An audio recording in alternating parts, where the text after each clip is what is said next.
ভাই কি বলবো, দুঃখের কথা।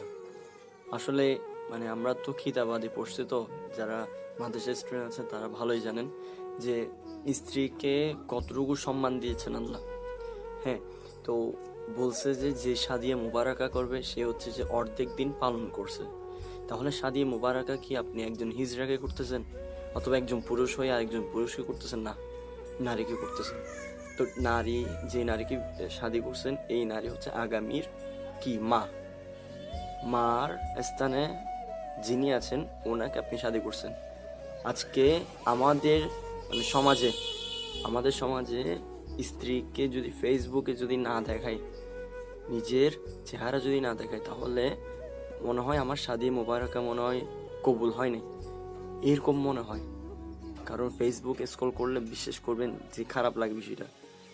আপনি শাদি করছেন ভালো কথা, আপনি রিলেশন করেন ভালো কথা, ফেসবুকে কেন আপনি শেয়ার করবেন?